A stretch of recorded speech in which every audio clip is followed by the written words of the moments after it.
একটা আল্লাহর ভিন্ন মাখলুক বিড়ালের ঘরের মধ্যে ঢুকাইয়া বেঁধে রেখেছে, নিজেও খানা দেয় না, ছেড়েও দেয় না, বিড়াল বাইরে গিয়া কোনো খানা খাবে।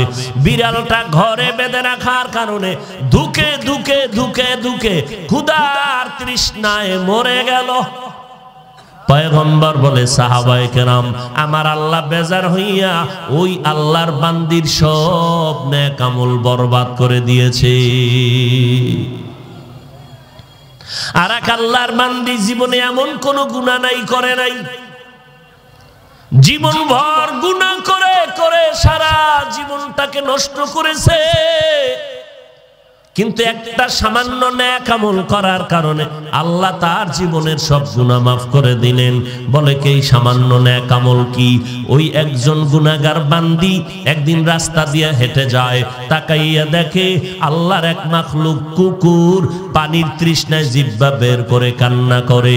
ওই বেশ্যা রমণী জাহান্নামী মহিলা, পায়ে মুজা ছিল চামড়ার মুজা, মহিলা একটা পানির কূপে গিয়া মুজাটা খুলিয়া ওড়না ছিল, ওই মেয়েটা মুজার সাথে ওড়না বেঁধে পানির মধ্যে ফেলে মুজায় পানি লইল, চামড়ার মুজায় পানি নিয়া দৌড়াইয়া কুকুরটাকে পান করায় দিল। আল্লাহ পাক নবী কয় সাথে সাথে ওই মহিলার নামটা জান্নাতি খাতায় লেখা হয়ে গেল।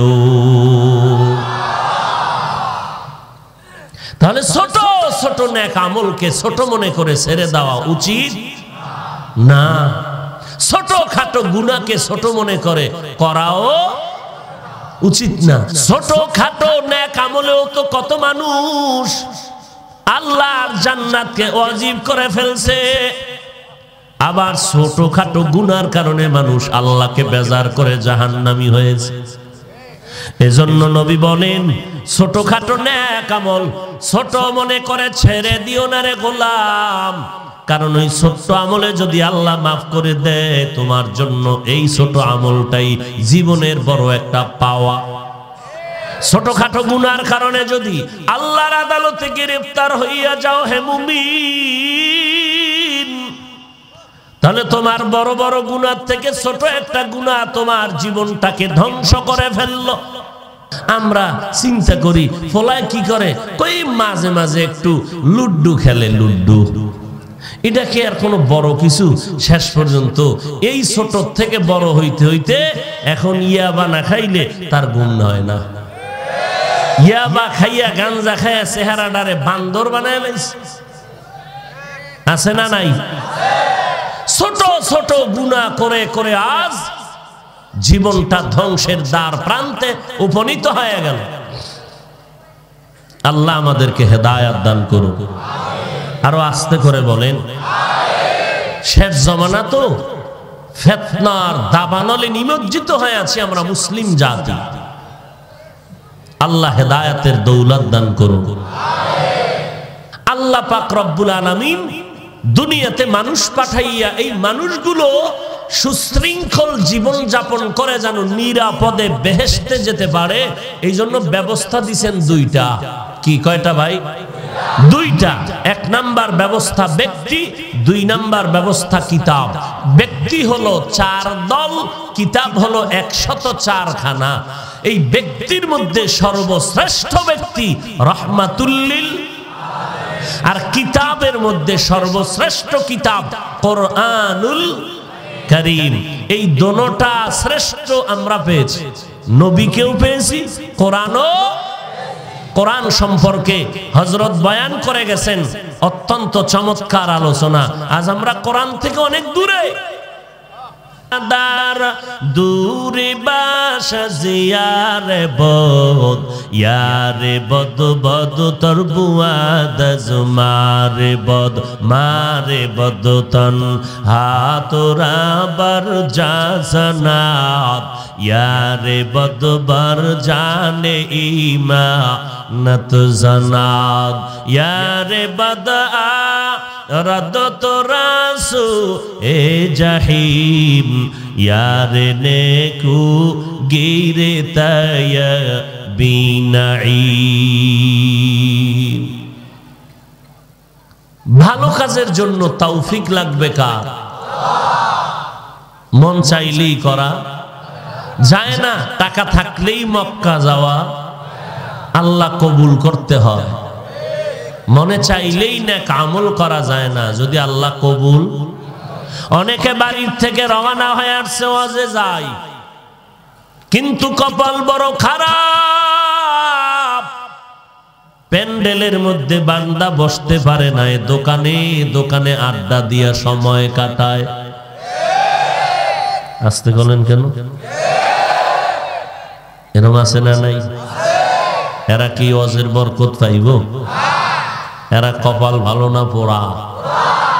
আর একদল কপাল পোড়া, চরমনায় জমিনে ঘুমন্ত ওলিয়া কামেল সৈয়দ ফজলুল করিম রহমাতুল্লাহ আলাইহি বলতেন, দুনিয়ার ভেতরে একদল মানুষ আছে ওয়ান সিঙ্গেল কপাল পোড়া, আর একদল মানুষ আছে ডবল কপাল পোড়া। বলে কেমন? খানা নাই, খাইতে পারে না, খানার জন্য চেষ্টাও করে না, কপাল পোড়া। আর একদল খানা ডাইনিং টেবিলে অভাব নাই, এরপরেও খেতে পারে না, ডবল কপাল পোড়া। যারা ওয়াজের প্যান্ডেলে বাড়ির থেকে বলে আসছে, প্রগতি স্কুল মাঠে ওয়াজে যায়, ময়দানে আসতে পারে নাই, বসতে পারে নাই, এরা এক সিঙ্গেল কপাল পোড়া। দোকানে দোকানে আড্ডা দেয়, মজা করে সময় কাটায়, এই ওয়াজের বরকত থেকে তারা বঞ্চিত। এরা সিঙ্গেল কপাল পোড়া। আর একদল কপাল পোড়া ময়দানে বসছে ঠিকই, কিন্তু অন্তরটা আলোচনার দিকে নাই, গজবের মোবাইল নিয়ে ব্যস্ত হয়ে আছি। ঠিক নি? हकीकत से तू दुनिया बेखबर है, दुनिया की नुमाइश पर नजर है। नमी गुयम के आज दुनिया जुदा बाश, बहर कारे के बाशी बा खुदा बाश। ওরে দিল যদি পরিষ্কার থাকে তাহলে বহুত দূর থেকেও রহমত পাওয়া যায়। আওলাদে রাসূল দেওবন্দের কৃতি সন্তান হুসাইন আহমদ মদনী রহমাতুল্লাহ আলাইহি, তিনি বাইতুল্লাহ হজ করার পর মদিনাতুল মুনাওয়ারায় গেলেন নবীর রওজা জিয়ারতের জন্য। ওখানে গেলে যথেষ্ট পরিমাণ সাবধানতা অবলম্বন করতে হয়, যেটা বাইতুল্লাহ লাগে না। কারণ বাইতুল্লাহ হলো মাওলার মোহাব্বতের ঘর, আর মদিনার নবীর রওজা হলো অনুকরণের ঘর। ভালোবাসার কোনো ধর্ম নাই, কোনো স্কেল নাই যে এই পরিমাণ এই পরিমাণ। আল্লাহ কয় আমার ভালোবাসার মধ্যে শুধু পাগলামি, কিন্তু মদিনার নবীর হলো অনুসরণ অনুকরণ, ওখানে কোনো পাগলামি চলবে না। মানে স্কেলের বাইরে চললেই গুনাহ, চললেই গুনাহ। বলে কেমন?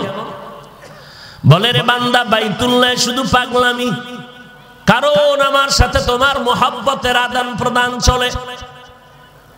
একটা লোক নাজিরপুর বাজারের মধ্যে একটা রাস্তার মাথার থেকে একবার দৌড় দিয়ে আর এক মাথায় যায়, আবার দৌড় দিয়ে আর এক মাথায় যায়। এটা কি বুদ্ধিমান না পাগল? পাগল। আর একটা লোক এই নাজিরপুরের একটা মনে করেন লঞ্চ ঘাটের পিলার আছে, খুঁটি, এ কিছু পাথর, মাটির চাকা, ইটের কণা নিয়ে একটা একটা মারে আর হাসে, মারে আবার কান্দে। এ খালি কাম এই পিলারের উপরে পাথর মারে, আবার দৌড়ে গলির ওই মাথা, আবার এই মাথা। কি বলবেন, বুদ্ধিমান না পাগল? আল্লাহ কয় আমার দরবার পাগলামির দরবার। কেমন? কয় মাথার টুপি খুলে ফেল, মাথার টুপি খুলে ফেল। কে বড় লোক, কে ধনী, কে গরিব, কে মাওলানা, কে ছাত্র, কে ইমাম, কে মুক্তাদি, কে ডাক্তার, কে রুগী, ভেদাভেদ নাই। টুপি খোল। পায়ে কোনো জুতা পরবি না, জুতা খোল।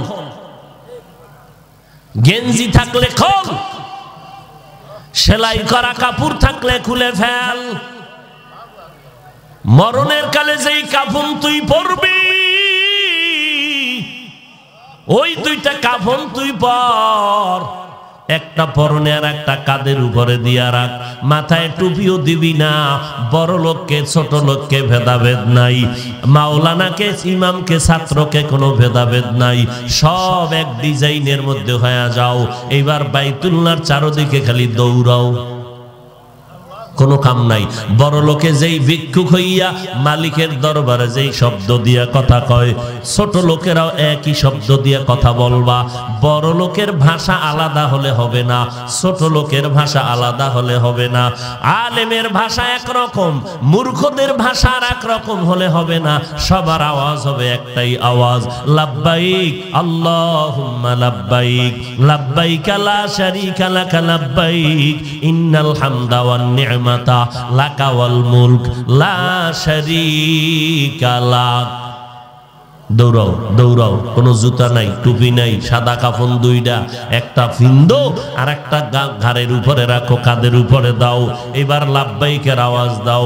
বড় লোক হইয়া যদি কেউ আস্তে আস্তে কথা কই সম্মান কমে যাবে, ওয়েট দুর্বল হয়ে যাবে বলে হবে না। চিল্লাইয়া চিল্লাইয়া লাব্বাইকের আওয়াজ দাও, লাব্বাইকের আওয়াজ দাও। কোনো চালাকি চলবে না, আমার দরবারে পাগলামি। এইবার তাওয়াফ শেষ হইছে নি? কয় হ্যাঁ। 2 রাকাত নামাজ পড়িয়া সাফা মারোয়ায় দৌড়, সাফায় যায়, ওখান থেকে দৌড় দিয়া মারোয়া। এভাবে দৌড়াও, পাগলামি ছাড়া কিছুই না। ওখান থেকে আবার মিনায় যাও, মুজদালিফায় যাও, আরাফার ময়দানে যাও। এবার মিনায় যাইয়া 3টা বড় বড় বড় বড় পিলার, পাথর মারো, পাথর মারো। কয় কেন? শয়তান ওই জায়গায় বয়ে রইছিনি। কয় না, শয়তান বসে রয় নাই। এরপর মারো কেন? কয় মাওলার খেলা হলো পাগলামির খেলা, কোনো স্কেল নাই। মাওলায় কইছে পাথর মার, কেন প্রশ্ন করলে গজব আসবে। অনেক খুঁটির মধ্যে পাথর মারবি, কোনো কথা নাই। মদিনায় যখন যাবি সাবধান, টুপিটারে টাইট করে মাথায় ল। মদিনায় টুপি ছাড়া ঢুকিস না। জামাটা সুন্দর করে একটা মানুষের মতো হ। এতক্ষণ তো ছিলি মিনি কবরের লাশ, এখন সব বাদ। বাড়ির মধ্যে যেরকম একটু খুব বড় লোকই ভাবছিল না, এরকম ভাবল। টুপি টাপি ফাগরি টাগরি বান। এবার মদিনার রওজায় যখন ঢুকবি, বাইতুল্লাহ যেন একটা চিৎকার দিছো, খবরদার। আমার রসুলের এখন একটা চিৎকার দিবি, জীবনের ইবাদত বাদ হয়ে যাবে। খবরদার, আমার রসুলের সামনে জোরে কথা বলা হারাম। খবরদার, কাউরে ধাক্কা দিবি না, দৌড় দিবি না। স্বাভাবিকভাবে যাইয়া নবীরে সালাম দিবি আস্তে করে। খবরদার, কোন চিৎকার টিৎকার নাই। বেয়াদবি করবি, বরকতের জায়গায় গজবে আক্রায় ধরবে। কারণ ওটা হলো অনুকরণের জায়গা, আর এটা হলো পাগলামির জায়গা। তো হোসাইন আহমদ মাদনী আওলাদে রসুল, তিনি এখন মদিনায় ঢুকবেন। রওজা পাকের মধ্যে কিন্তু ভিড়, মানুষ ধাক্কাইয়া যাওয়া এটা গুনাহ। তিনি কি করলেন? ওই রাস্তায় না গিয়া তিনি আরো পেছনে গেলেন। পিছনে গিয়া এক দূরে এক জায়গায় দাঁড়াইয়া খুব ধ্যানে নবীরে সালাতু সালাম দিলেন। এক মুরাকাবায় সালাম দিলেন, নবীর সাথে মোলাকাতের রাস্তা খুলে গেল। পয়গম্বর বলেন, রে আওলাদে রাসূল মাদানী, তুই দূরে বৈশাও যদি আমারে সালাম দাও, দূরে বৈশা দিলে কি হবে আমি পয়গম্বরের রওজায় বসে শুনতে পাই। কেমন নবী আর কেমন নবীর আশিক। যেমন নবী তেমন আশিক। আমরা কানলেও তো পাই না, এত কাদা কাঁদি। আল্লাহ বিপদ দূর করো, যত কই এত বিপদ আইয়ে। মনে হয় যেন আল্লাহ আমারে দেখছে আর কেউরে দেখেই না। এক বেচারা বিশাল এক লাকড়ির বোঝা মাথায় নিয়ে হাঁটতেছে, মাথা ব্যথা হয়ে গেছে, ফালাই দিয়ে এর থেকে মরণ ভালো। এর মধ্যে আজরাইল হাজির। কে আপনি? আমি আজরাইল। নাউজুবিল্লাহ। আপনি এখানে এই না ডাকলা তোমার মরণ ভালো? আরে ভাই আমি মরতে চাইনি, আমার লাকড়ির বোঝা মাথায় উঠে দাও। এত সকালে আমি মরুমনি। আহা, পয়গম্বরের আশিক আল্লাহ পাক রব্বুল আলামিন জমিনের মধ্যে মানুষ পাঠিয়েছেন। এই মানুষগুলোকে আবার আল্লাহ পাক জান্নাতি বানাইয়া কবরে নিবেন। কারণ আল্লাহ চান না তার মোহাব্বতের একটা বান্দা বান্দিও যেন জাহান্নামে যায়। আল্লাহ কখনোই চান না, কখনোই আল্লাহ চান না যে আল্লাহর বান্দা বান্দি কেউ জাহান্নামে যাক। এই জন্য কত রাস্তা খুলে রাখছেন গুনাহ মাফের। বান্দা বাইতুল্লাহ যখন গিয়া লাব্বাইকের আওয়াজ দাও, আল্লাহর নবী জানায় দেয় উম্মতেরা, যখন তুমি জিয়ারত করে বের হবা, কারাজা ইয়াউমিন কাওয়ালাদাতহু উম্মু, বাইতুল্লাহ থেকে বান্দা যখন জিয়ারত করে বের হবে, মায়ের গর্ভ থেকে বাচ্চা নিষ্পাপ যেমন ভূমিষ্ঠ হয়, ওই বান্দাটাও নিষ্পাপ হইয়া জমিনে ফিরে যায়। কত রাস্তা খুলে রাখছেন গুনাহ ক্ষমার জন্য। আল্লাহ পাকের এক বান্দি, নারী না পুরুষ? দেখছেন নি? চিন্তায় ভরে গেছে। বান্দি বলছি, বান্দি, এটা নারী না পুরুষ? এত বেহুশ হইলে হবে নাকি? আল্লাহর এক বান্দি একটা বাচ্চা কাঁধের মধ্যে নিয়ে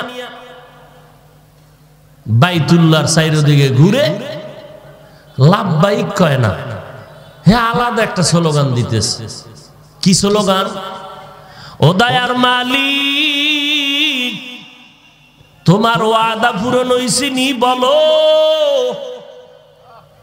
তোমার ওয়াদা আমি পূরণ করতে পারছি কিনা বলো রে মালিক।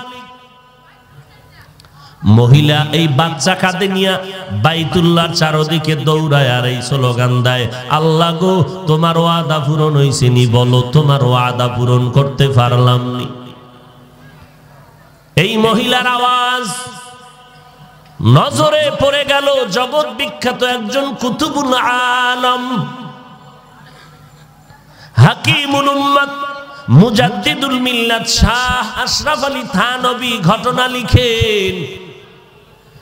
জগৎ বিখ্যাত একজন আল্লাহওয়ালার নজরে পড়ে গেল মহিলার চিৎকারের আওয়াজ। ডাক দিয়া বলে, আম্মা জান, আপনি বাচ্চাটা নিয়ে কাদের মধ্যে আওয়াজ কেন দেন? লাব্বাইকের আওয়াজ কেন আপনি দেন না? মহিলা চোখের পানি ছেড়ে কয়, হযরত, আমার মনের দুঃখ আপনাকে কেমনে বুঝাই?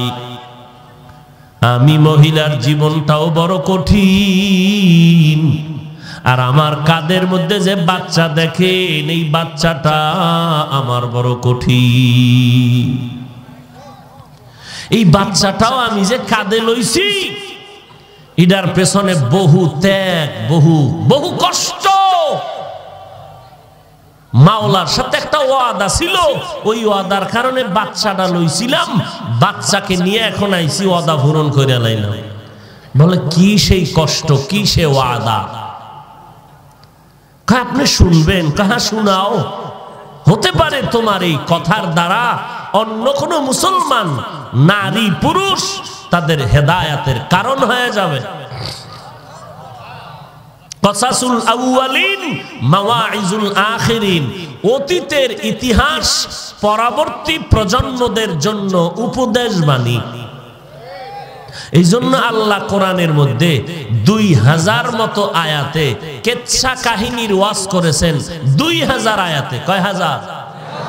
2000 আয়াতে আল্লাহ কেচ্ছা কাহিনীর ওয়াজ করেছেন, আর 2000 আয়াতে আল্লাহ পাকের কুদরতের ওয়াজ করেছেন, আর 2000 আয়াতে আল্লাহ পাক কিয়ামতের ওয়াজ করেছেন। এই 6000 আর 500 আয়াতে বিধান দিয়েছেন। কেন? অতীতের ইতিহাস মানুষকে শিখাইয়া আল্লাহ ঐতিহাসিক বানাবেন না। আল্লাহ অতীতের ইতিহাস দিয়া মানুষকে ইতিহাস শিক্ষা দিতে চান না, আল্লাহ চান বান্দার হেদায়াত। দেখো মুসা নবীর সময় ফেরাউনের পরিণাম ফল কেমন, ইব্রাহিম নবীর সময় নমরুদের পরিণাম ফল কেমন, এগুলো দেখো, ইতিহাস থেকে তুমি নিজেকে শোধরাও। কারণ তুমি অবহেলা করে সময়কে নষ্ট করিও না। খবরদার কয়েকটা ছোটখাটো নেক আমল না করলে কি হইব? কিছু আশেকে রাসূল আছে, এরা বল এত সওয়াব রাখবো কই, আছে না নাই? আপনি কি পরিমাণ সওয়াবের কাম করলেন যে রাখার জায়গা নাই? অথচ সামান্য একটা নেকের টানে ওস্তাদ যাবে জাহান্নামে, ছাত্র যাবে জান্নাতে, আব্বা আম্মা যাবে জাহান্নামে, সন্তান যাবে জান্নাতে। একটুখানি নেকের তরে রোজ হাসরের মাঠেতে বাবা ঘুরবে ছেলের পিছে, ছেলে বাবার আগেতে। আহাতে মন কঠিন দিনেতে নামাজ তোমায় ভুলবে না, ঠিক মতো পড়িলে নামাজ জান্নাত তোমার ঠিকানা। ঘুমের চেয়ে নামাজ ভালো আর তুমি ঘুমাইও না, ঠিক মতো পড়িলে নামাজ জান্নাত তোমার ঠিকানা। আমার প্রাণের ভাই বোনেরা জলদি করে উঠে যাও, ওযু করে তাড়াতাড়ি নামাজ পড়তে লেগে যাও। আহা নবী বেনামাজির শাফাআত করিবেন না, ঠিক মতো পড়িলে নামাজ জান্নাত তোমার ঠিকানা।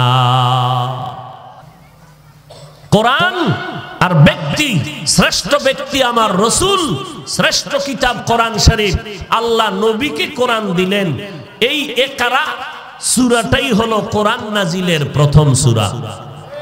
কোরআনের প্রথম সূরা কোনটা? ইকরা, সূরাতুল আলাক। কিন্তু আপনারা কোরআন খুললে দেখবেন ইকরা শুরুতে না আলহামদু। সূরাতুল ফাতিহা হইল প্রথম সূরা, ইকরা সূরাটা প্রথম হলো কিভাবে? মুফাসসিরিনে কেরাম বিস্তারিত আলোচনার সংক্ষেপ জবাব দিয়েছেন। আল্লাহ পাক রাসূলের উপরে কোরআন যখন নাজিল করলেন সূচনা, এই সূচনার প্রথম সূরা সূরাতুল আলাক, ইকরা সূরা। আর আলহামদু যে প্রথমে আসলো, এটা ভিন্নভাবে আল্লাহ পাক নবীর মাধ্যমে সাহাবায়ে কেরামের দ্বারা লেখাইয়া দিয়েছেন। লাউহে মাহফুজের মধ্যে যেইভাবে কোরআন লেখা আরশে আজিমে, ওইভাবে বর্তমানে কোরআন সাজানো আছে। আরশে আজিমের লৌহে মাহফুজে আলহামদু সূরা প্রথম, আমাদের কোরআনেও আলহামদু সূরা প্রথম। কিন্তু নবীর কাছে কোরআন নাজিল হলো 23 বছর লাগায়া। এই প্রথম নাজিলের সূচনা হয়েছে কোন সূরা? সূরাতুল আলাক। কখন নাজিল হলো? নবীজির বয়স যখন 40 বছর পেরিয়ে গেল। কোথায় নাজিল হলো? বাইতুল্লাহর পার্শ্বে হেরা গুহার ভেতরে। কেমনে নাজিল হলো? জিব্রাইলের মাধ্যমে। সিস্টেম কি? নবীজি হেরা পর্বতে বসে আছেন, জিব্রাইল আমিন ঢুকলেন, নবীজিকে দাঁড় করালেন, জিব্রাইলের সিনাটা নবীজির সিনার সাথে লাগাইয়া হালকাভাবে চাপ দিলেন আর বললেন ইকরা। নবী বললেন মা আনা বিকারিন, আমি পড়তে জানি না। কয় চাপ? জিব্রাইল আমিন আবার চাপ দিলেন হালকা করে আর বললেন ইকরা, হে নবী আপনি পড়ুন। নবী আবার বললেন মা আনা বিকারিন, আমি পড়তে জানি না। কয় চাপ? 2 চাপ। এবার জিব্রাইল 2 চাপের সমানে শেষ এমন জোরে চাপ দিছেন নবীর সিনার সাথে লাগাইয়া। জিব্রাইল চাপ দিয়া এবার শুধু ইকরা বলেননি, জিব্রাইল এবার পুরা পড়া শুরু করলেন। ইকরা বিসমি রাব্বিকাল্লাযী খালাক, খালাকাল ইনসানা মিন আলাক, ইকরা ওয়া রাব্বুকাল আকরাম, আল্লাযী আল্লামা বিল কলম, আল্লামাল ইনসানা মা লাম ইয়ালাম। নবীরে এমন জোরে চাপ দিছে, নবী এইবার কিছুই বলে না। পড়তে পারি না তাও বলেন না, পড়তে পারি তাও বলেন না। নবী চুপ থাকলেন আর দ্রুত নবী বের হয়ে গেলেন গুহার থেকে। নবীর উঠছে জ্বর, কোন ডিগ্রি মিগ্রি ছাড়াইয়া নবীরে এমন কাফানি উঠছে জ্বরে, নবী এক টানে বের হইয়া খাদিজাতুল কুবরা রাদিয়াল্লাহু আনহার ঘরে গিয়া বলেন, জাম্মিলুনি জাম্মিলুনি, ও খাদিজা কম্বল দিয়ে আমাকে আবৃত করে নাও, আমি অসুস্থ হয়ে গেলাম, আমার জ্বর। খাদিজাতুল কুবরা রাদিয়াল্লাহু তাআলা আনহা কম্বল দিয়ে নবীকে আবৃত করে নিলেন। নবী কম্বলের নিচে গুনগুন করে কান্না করেন। খাদিজা বলে, নবী কাঁদেন কেন? হেরা গুহার ভেতরের কাহিনী খাদিজারে নবী শুনাইলেন। এইবার নবী কয়, ও নবী, ও খাদিজা, আমার জ্বর উঠে গেল, মনে হয় জানো আমার মরণের কষ্ট আমার বোধহয় শুরু হয়ে গেল। এইবার নবী কাঁদে গুনগুন করে। খাদিজা কয়, নবী আপনি কাঁদবেন না, আপনার উপরে নবুয়তের সনদ দেওয়া হলো কোরআনের মাধ্যমে, আপনার মনে মনে হয় দুঃখ, আপনার এই দাওয়াত এই নবুয়তের সনদ আমি খাদিজা যদি স্বীকৃতি না দেই আপনার মনে বড় কষ্ট হবে। নবী আপনি কম্বল ফালাইয়া আমার হাতটা ধরিয়া এই নবুয়তের সনদের স্বীকৃতি নিয়ে নেন, আমি খাদিজা আপনার নবুয়তের সনদের স্বীকৃতি দিতে চাই। দুনিয়াতে আমি একদিন থাকব না, কিয়ামত পর্যন্ত ইতিহাসের পৃষ্ঠায় জানো এই নবীর নবুয়তের সনদের স্বীকৃতির খাতায় কোন পুরুষের নাম জানো প্রথমে সিরিয়ালে না আসে। প্রথম সিরিয়ালে জানো একটা নাম পাওয়া যায়, সেটা নারীর নাম খাদিজাতুল কুবরা। ইতিহাসের পৃষ্ঠায় খাদিজার নাম নাম্বার সিরিয়ালে 1। নবীর নবুয়তের সনদের স্বীকৃতি দিয়েছে একজন নারী প্রথম। এই খাদিজার দাম কত? সুযোগ থাকলে বলবো ইনশাআল্লাহ। ধারণ করে দোয়া করেন, আল্লাহ তৌফিক দিছে, আমি চিল্লাইতেছি, চোখ বন্ধ করে দেই আপনারা কেউ নাই, তো লাভ হইব? কথা বলেন না কেন? উজানির হিসাব, উজানি উজানি নাম শুনছেন না? উজানির পীর মরহুম মুবারক করিম রহমাতুল্লাহ আলাইহি খুব বুজুর্গ মানুষ, ক্যাসেটে দুই একটা ওয়াজ তার আছে। খুব গরম মেজাজের হুজুর ছিলেন, সহসায় কেউ দাওয়াত দিয়ে নিতে পারতো না। তো এক জায়গায় বহু ঘুরা টুইরা বছর 3-4 হুজুরের দাওয়াত দিয়ে নিছে ওই কুমিল্লা এলাকায়। উইঠাই বয়ান টান যখন শুরু হচ্ছে, মাঝখানের এক বুড়া জুতা দুইটা বগলের তলে নিয়ে কই জানো যায়, কই বুড়া কই যাও? কয় হুজুর একটু বাইরে ফোরসাপ করবো। হুজুরে কয় আমিও ফোরসাপ করবো, যাই আমিও যাই। এই মাইক ফালাই দিয়া গেছে গেছে। হুজুরে যাইয়া অফিসের মধ্যে বয়ে রয়েছে। এখন কমিটির মাথা গরম হয়েছে, হায় হায় এই বুড়ারে দর 6 বছর গুইরা হুজুরের আনলাম, আর এই বুড়ায় ফেস লাগাইলো, ধর এটারে আলগি দিয়া লইয়া। বুড়ারে খুঁজা পাইতেছে না, গেল কই? লাইট দিয়া বাইরে দেখে এক সিভার মধ্যে বয়ে ফোরসাপ করতেছে। বুড়ারে 3-4 জনে একেবারে জাগাইয়া মাথাত করিয়া মাঠে হাজির। এবার গেছে হুজুর ফায়ে ধরে মাপ চাই, এবার আপনি আসেন। বুড়ায় কই?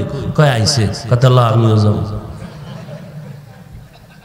আইয়ে কয় প্যান্ডেলে তোমরা যারা যতক্ষণ বসবা আমিও বসবো, তোমরা উঠবা আমিও উঠবো।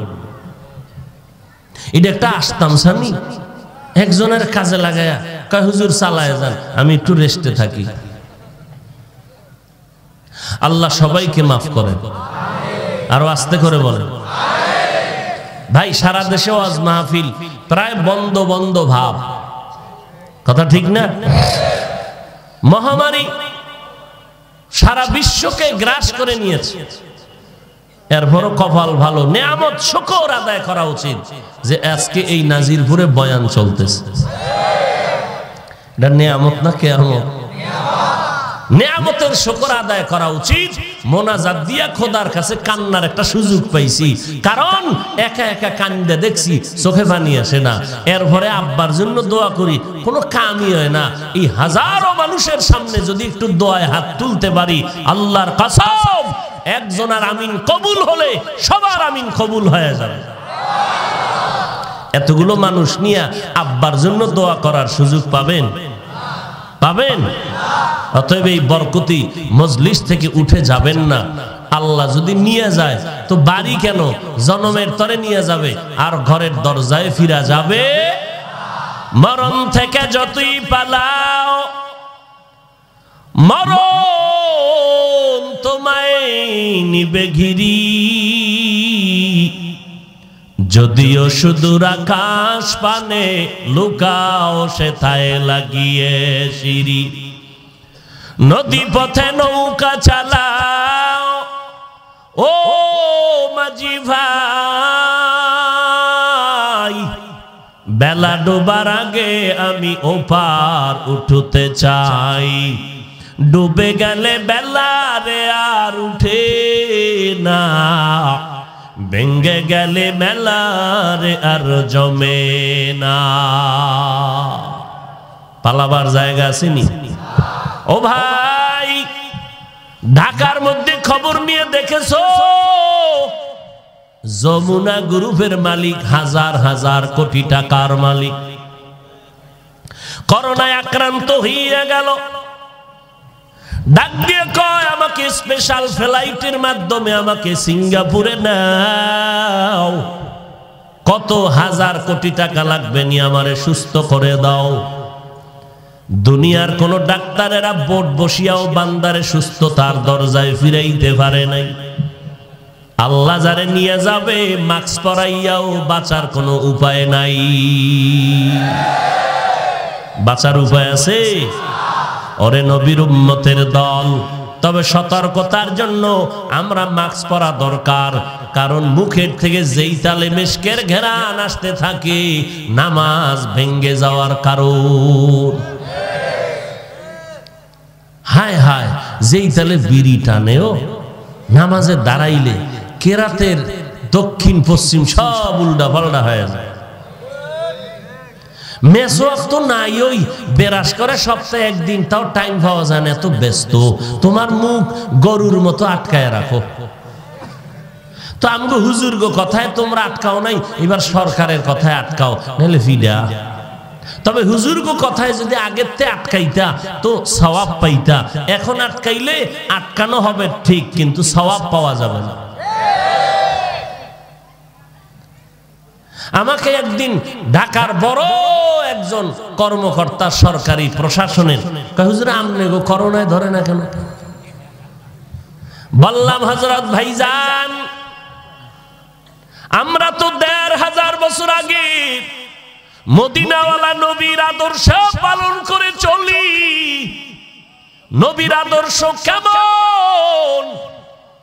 আমরা মাথায় টুপি দেই, 5 বেলার নামাজ 5 বার ওযু বানাইয়া নামাজ পড়ি, হাতের কবজাটা ধুইয়া নেই, একটু বিন্দু কোনো শুকনা নাই। হাত আঙ্গুলে আংটি থাকলে নবীর সুন্নত আংটি নাড়াইয়া পানি ঢুকাও, নখের ভেতরে পানি ঢুকাও।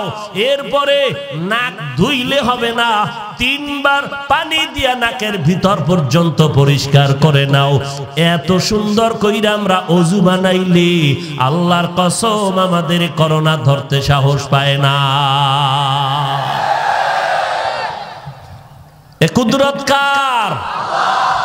ইমামুল আউয়ালিন আল আখিরিন বহরে সাদকা রাহমাতাল লিল আলামিন সাইয়্যিদুল কাউনাইন খাতমুল মুরসালিন আখিরামদ বুদে ফখরুল আউয়ালিন শুদ্ধ ওজুদাস রাহমাতাল লিল আলামিন মসজিদে উশুদ হামারো এ জমিন।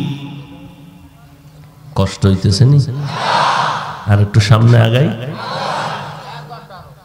মাশাআল্লাহ মাশাআল্লাহ, আল্লাহ সবাইকে কবুল করে। ভাইরা আমার, জিবরাইল আমিন কয় সাপ দিলেন নবীরে? 2 সাপ, 3 সাপ। এইবার নবীরে কোরআন দিলেন পাহাড়ে, চাপ দিলেন 3টা, নবীর উঠল জ্বর। এই পর্যন্ত আজকে সূরার আলোচনা। এবার খালি বিস্তারিত টাচ দিব, যদি আপনাদের ধৈর্য থাকে উঠবেন, হাত উঠায় ফেলবো, 1.5 বছরে আর দেখা হবে না। কানলেও হাত আর নামানো যাবে না। এবার প্রশ্ন রাখতেছি, খেয়াল রাখবেন, শুধু প্রশ্ন রেখে রেখে জবাবগুলো দিব। যদি ধৈর্য ধরে বসেন তাহলে 2 ঘন্টা লাগবে পুরা জবাবটি ঠিক মতো দিতে। প্রশ্ন নাম্বার 1, রাসূলের উপরে আল্লাহ কোরআন শরীফ নাজিল করলেন 40 বছরের পরে কেন? নাম্বার 2, দীর্ঘ 40 বছর পর্যন্ত নবী তো নাবালেগ না, শ্রেষ্ঠ নবী, তাহলে 40-এর পরে কোরআন আসলো। এই 40 বছর একজন শ্রেষ্ঠ নবী কি করছিলেন? প্রশ্ন নাম্বার 2। 3, আল্লাহ নবীকে কোরআন দিবেন, ঠিক আছে, এটা তো আল্লাহ বাইতুল্লাহর পাশে গিয়েও তো দিতে পারতেন, পাহাড়ের সিফায় ঢুকাইলেন কেন? কয়টা হইছে প্রশ্ন? প্রশ্ন নাম্বার 4, পাহাড়ের সিফায় ঢুকাইছেন ঠিক, বাইতুল্লাহর পাশে একেবারে লাগা লাগা পাহাড় ছিল, জাবালে রহমত, জাবালে আবু কুবাইস, সাফা মারওয়া, এগুলো বাদ দিয়া অনেক উঁচু উঁচু, অনেক উঁচু এক পাহাড় হেরা পাহাড়ে নিলেন কেন, অন্য পাহাড় বাদ দিয়া? কয়টা হইল? প্রশ্ন নাম্বার 5, নবীরে আল্লাহ কোরআন দিবেন পাহাড়ের সিফাই দিলেন, কিন্তু চাপ দিয়া নবীকে জ্বর উঠাইলেন কেন? আল্লাহ তো এমনিই দিতে পারতেন। কয়টা হইল? কয়টা? কেউ কয় 6, কেউ কয় 5। 5টা। প্রশ্ন নাম্বার 6, চাপ দিলেন, একটা দিলেই হইতো, 3টা দিলেন কেন? প্রশ্ন মনে থাকবে? কয়টা হইল? প্রশ্ন নাম্বার 7, রাসূলকে চিপা দিলেন 3টা, প্রথম 2 চাপে নবী বললেন আমি পড়তে জানি না, 3য় চাপে রাসূল চুপ থাকিয়া সমর্থন দিলেন কেন? কত হইল? এই 7টা প্রশ্নের জবাব যদি লাইনে লাইনে যাই কমপক্ষে 2 ঘন্টা লাগবে।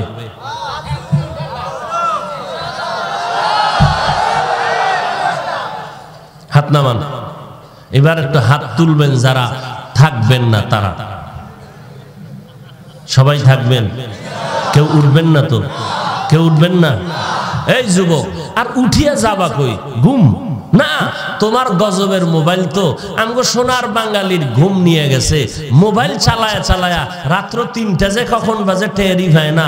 মোবাইল শরীফের ফেসবুকে ঢুইকা খুব ঘোরাফেরা করতেছে, রাত্র শেষ, ফজরের আজান দিতে মুয়াজ্জিন যখন উঠবো ওই সময় মোবাইল ফালায়া নাকে টান দিছে, ফজর শেষ। তাহলে ঘুম আছে? এই ঘুম কি হুজুরেরা খাইলো? কারা খাইলো? গজবের মোবাইল। একটা মানুষও রাত্র 1টার আগে ঘুমায় না, এত ব্যস্ত, চোখ তুলে তাকাইতে পারে না, ফট করে মোবাইলটা যখন ধরছে না, ঘুম গেছি। তাহলে ওই মোবাইলটা চালাইয়া যে রাত্রে ঘুম মারলেন, আল্লাহ খুশি না বেজার? আর আজকে যে কোরআনের বাগানে বসে একটু ঘুম নষ্ট হবে, আল্লাহ বেজার না খুশি? বলেন, এই সওয়াব কি কাজে লাগবে না? কি লাগবে কিনা? না আপনার সওয়াব দরকার নাই? বেশি বেশি সওয়াবের দরকার আছে না নাই? ওরে সওয়াবের দরকারই যদি না হইতো, শ্রেষ্ঠ নবী আমার যার কোনো গুনাহ নাই, সেই নবী কেন সারা রাত নামাজ পড়ে কাটাইলেন? নবীর গুনাহ আছে? সারা রাত কেন নবী নামাজ পড়লেন? 10 জন সাহাবা জান্নাতের টিকিট পেয়েছেন, সারাটা রাত জীবন ভরে ভরে নামাজ পড়ে কাটাইলেন। এত কষ্ট কেন করেছেন?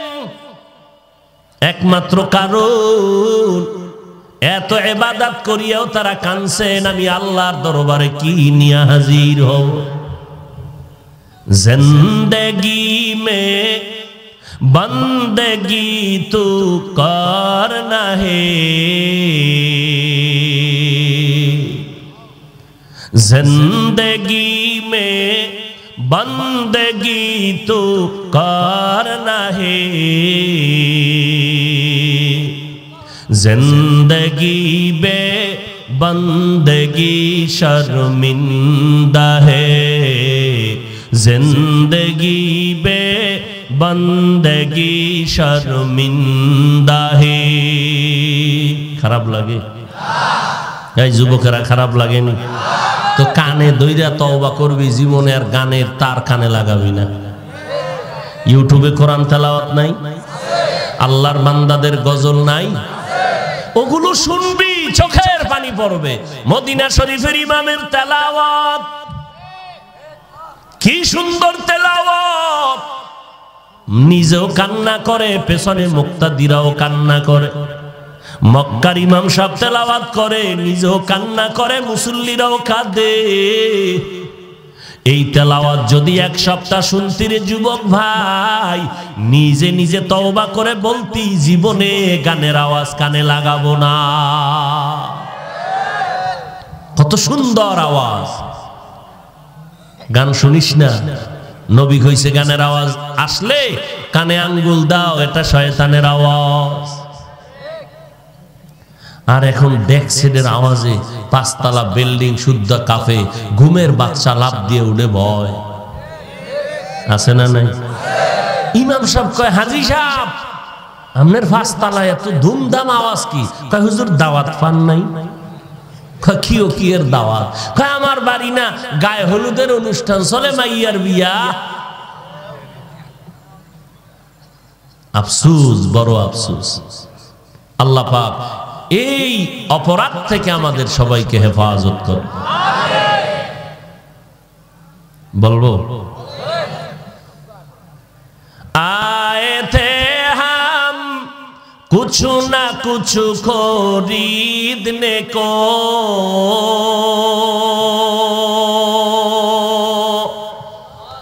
जैसे हो मैं उशन मेरे कल्बो रोहो। आए थे हम कुछ ना कुछ खरीदने को, जैसे हो रोशन मेरे कल्बो रोहो। वरना कोई चारा दो जहां में नहीं, वरना कोई चारा दो जहां में नहीं। जिंदगी में बंदगी तू करना है, जिंदगी में बंदगी तू करना है। जिंदगी बे बंदगी शर्मिंदा है, जिंदगी बे बंदगी शर्मिंदा है। दुनिया में हो दुनिया का ताल्लुगार ना हो,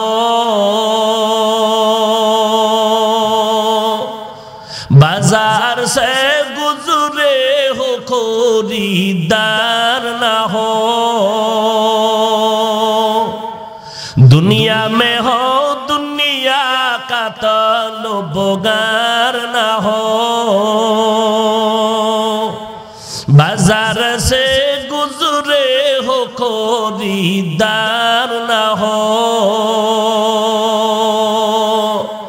ये दुनिया एक मिसल कागज फूल है, ये दुनिया एक मिसल कागज फूल है।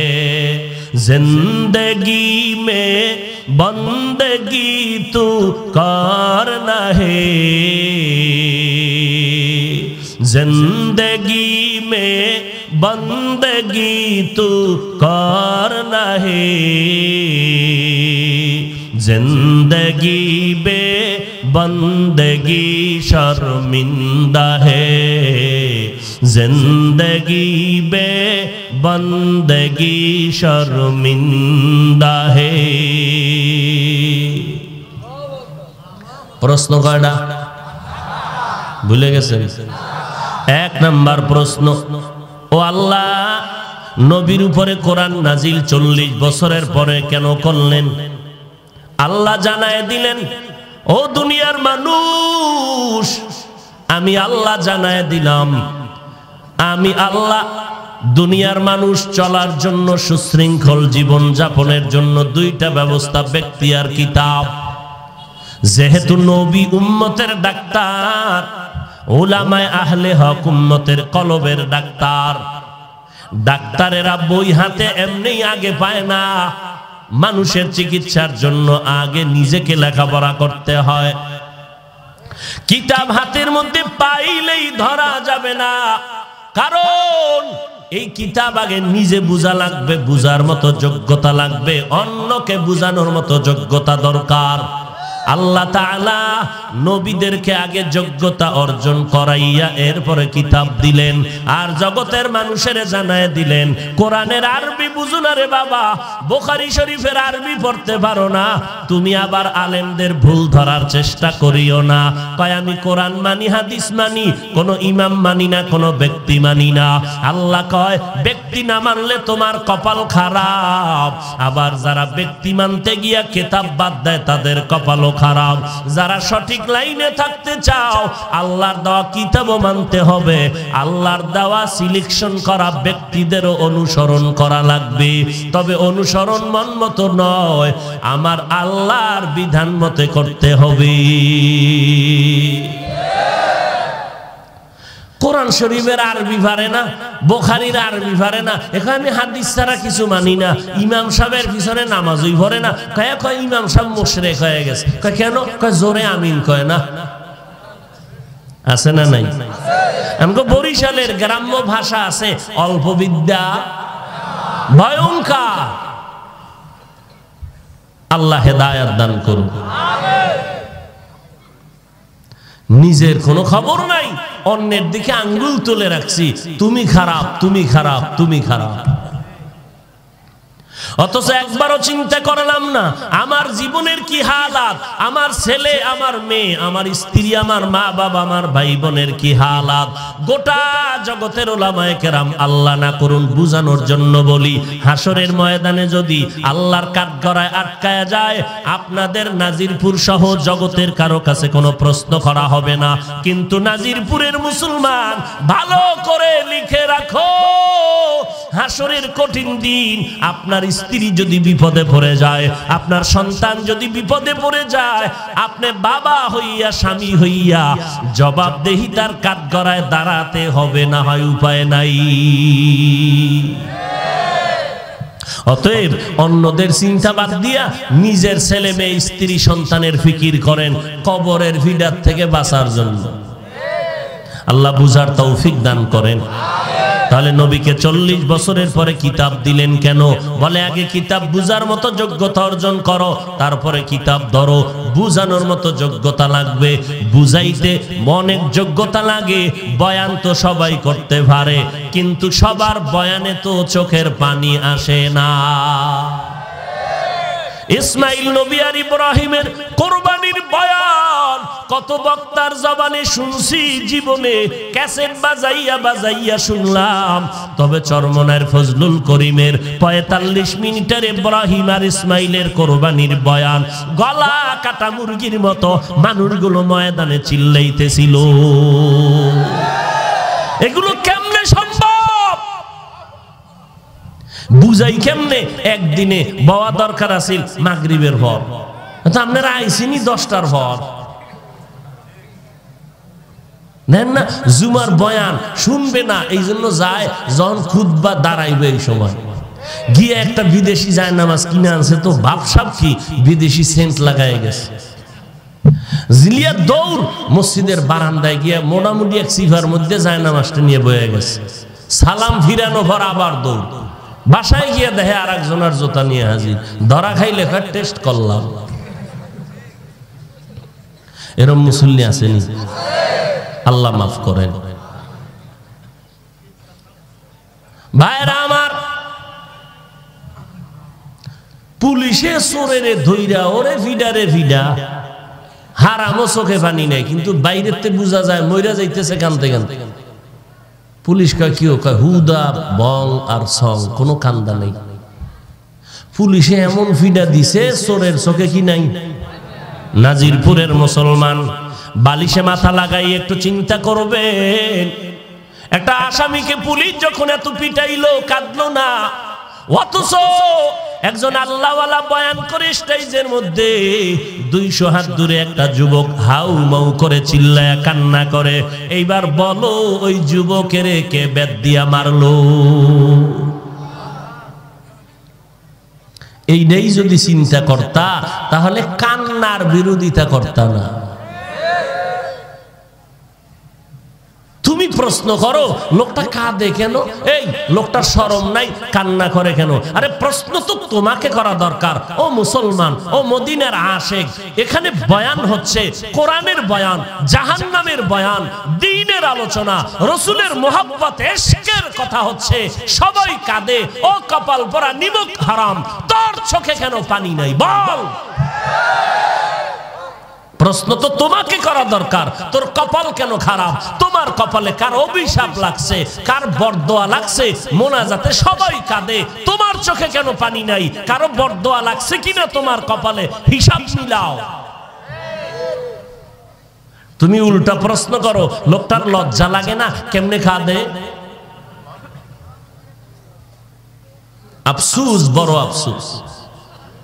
অথচ আল্লাহ বলেন ফালিয়াজহাকু কালিলা ওয়ালিয়াবকু কাসীরা, বেশি বেশি কান্না করো, কম কম হাসো। এরে নবীর উম্মতের দল, এইবার প্রশ্ন ছিল 2 নাম্বার, দীর্ঘ 40 বছর আমার নবী কি করেছিলেন? কালেমার দাওয়াত দেয়নি, কোরআনের কথা বলেননি, নামাজের কথা বলেন নাই।